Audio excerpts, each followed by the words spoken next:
PSG Fan TV, bonsoir à tous, bonsoir à toi Miguel, je sais que tu es heureux. Ouais, ça se voit pas avec le masque forcément, mais je suis très heureux. Je vais te lancer sur la tactique. Je sais que tu aimes ça. Ouais. Parle-moi des latéraux ce soir. Kerrer, Bernat. Est-ce qu'ils ont apporté offensivement? Bernat a été pour moi l'un des hommes du match. Il n'a pas été pris en défaut quasiment une seule fois. En plus, il est décisif offensivement. Il marque le troisième but. Bernat nous a fait beaucoup de bien. Le côté gauche a été impeccable. Kerrer, dont il a fait des bonnes choses et des choses moins bonnes, notamment, tu sais, à un moment quand il avait des passes à faire, un peu dans les intervalles, il a un peu hésité. Il a pris un peu plus de temps. Mais défensivement, je l'ai trouvé pas mal ce soir. Voilà.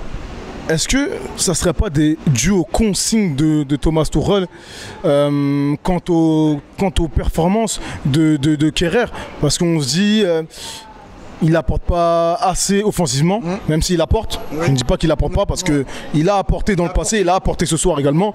Mais finalement, est-ce que c'est pas dû aux consignes du coach voilà, qui restreint nos latéraux, qui restreignent nos latéraux?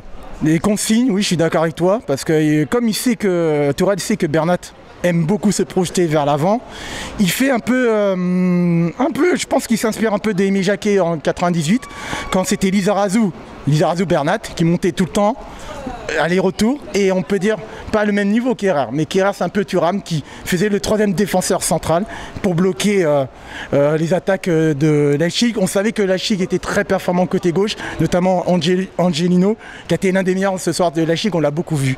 Je trouve que c'était voulu, comme tu as dit. Très bien, on va monter d'un cran. Milieu de terrain. On va omettre la charnière centrale. Marquinhos, Herrera qui fait, qui récidive. Paredes, je sais que tu aimes beaucoup Paredes. Ouais. Que peux-tu nous dire sur cette ligne de 3? Alors, j'ai parlé d'abord de Leandro. Je l'ai trouvé un peu moins bon que les deux autres ce soir.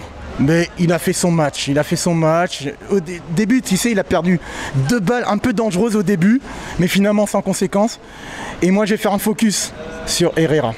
Je trouve qu'Herrera a été le symbole de ce match. Il a récupéré énormément de ballons, il a été propre une fois qu'il a récupéré le ballon. Et surtout, ce qui était bien, il a beaucoup aidé Kerrer, pour que Kerrer se sente plus en confiance au fil du match.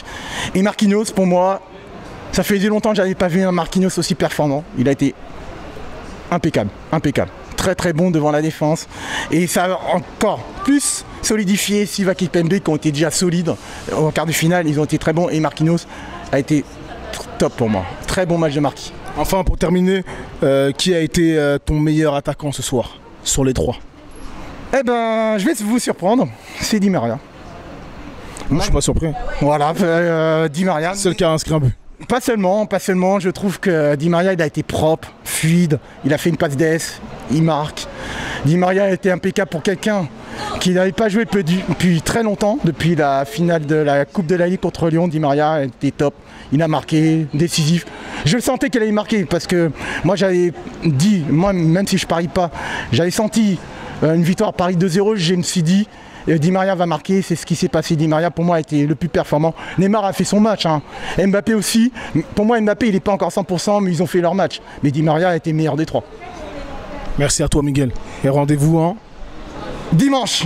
Et une dernière chose, je voulais vous dire.